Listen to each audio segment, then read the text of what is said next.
Hello, everyone, and welcome back to the Advice Column podcast. My name is Jordan, and today we have a pretty good question. I think that each of us have probably dealt with this issue or topic at some point in our lives, whether we knew it or we didn't. So the question specifically is how to fight loneliness when you are the third wheel. But honestly, I'd forgotten the part about the loneliness whenever I was doing my research, but I think I can just wing it. I mainly did research about how to deal with being the third wheel, which I think is pretty in tune with that.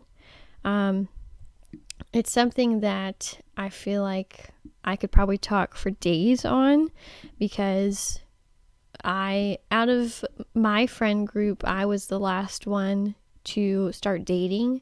So I was the third wheel many times. So yeah, we can dive right in. So for me, I would say how to deal with being a third wheel is just making the most of it. I think self-pity is where it kind of derails itself whenever you start thinking, oh, well, woe is me. I don't have anybody to hang out with, or I don't have anybody to date. Because also this, it's not even a relationship third wheel, like you're going out with two people that are dating each other. It could be you have three friends, which I am a part of a 3 best friend circle group. Hi, Taylor and Shelly, if you're listening. Growing up, well, not really growing up, but in college, where we did grow up, Taylor became my roommate my second semester freshman year, and then the next year, our sophomore year, we met Shelly, and then our junior and senior year, Shelly was our roommate, and then Taylor stayed an extra year, and Shelly was her roommate. So there were lots of times when two of us would hang out and the other one wouldn't be there, or they would be busy. And so you have those dynamics where the two people are going to have more jokes or more things that they have in common than the other person, and that's okay. There were lots of times when me and Taylor would have an inside joke and Shelly wouldn't get it, and so we would fill her in on it. But there would be times that Taylor and Shelly would have an inside joke and I'd be out of it, or me and Shelly would have something and Taylor would be out of it. That's just how the dynamic is whenever you're dealing with 3 people, an odd number. I don't know how it is with 5 people. So, but yeah, with 3 people, that's kind of how it usually goes, is there's going to be that dynamic, and that's okay. Not everybody is going to want to be together all of the time, because that would be boring. You'd get sick of each other.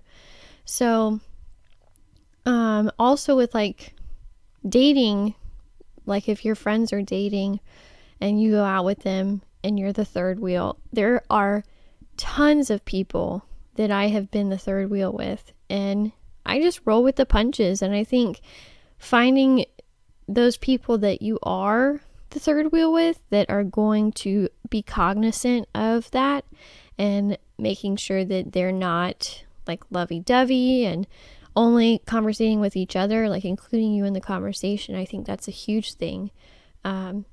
Also, there are lots of people with Brandon and I, Brandon being my husband, even whenever we were dating and now that we're married, our friend group, there were lots of people that would come and be our third wheel.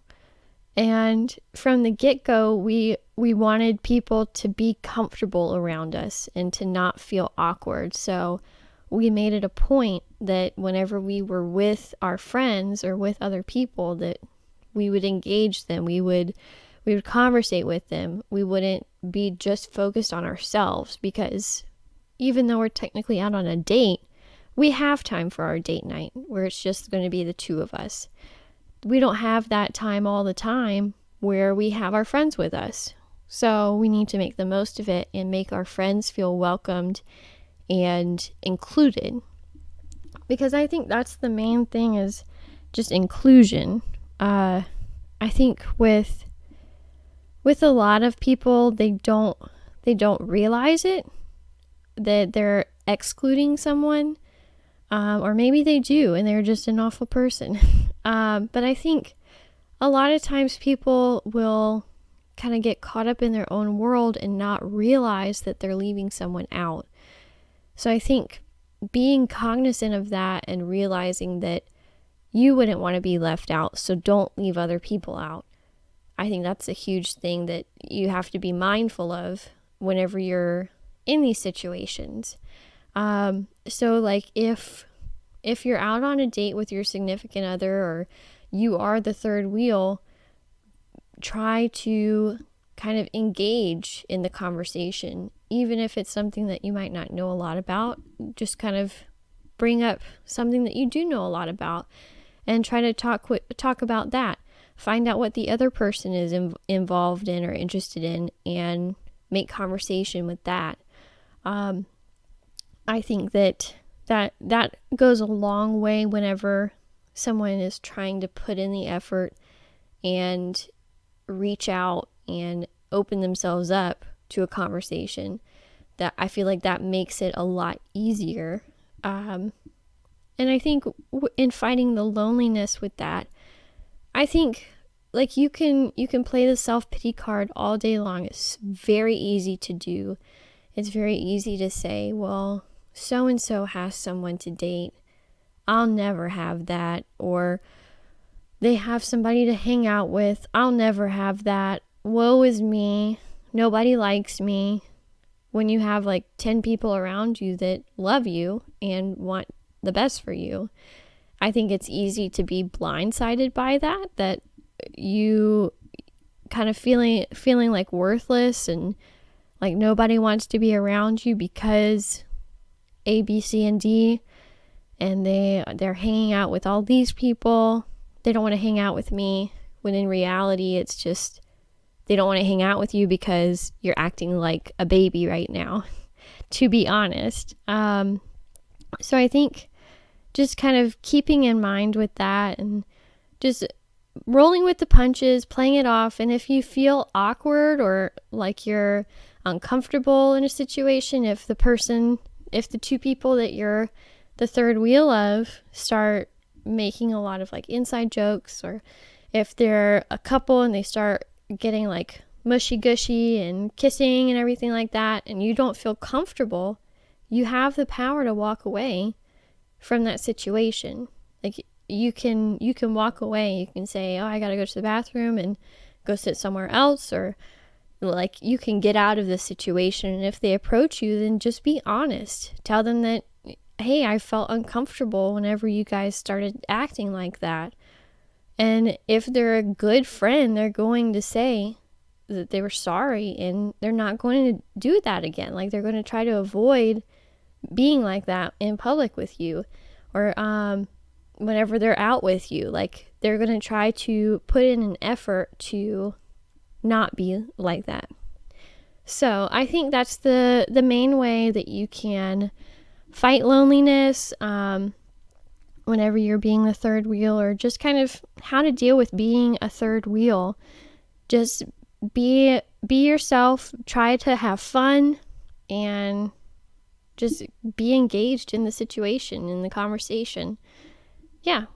All right. Well, I think that's it for that one. If you have any questions or anything about this episode or any of my other episodes, please feel free to reach out and contact me, and please send in some questions that you may have about things that you're going through.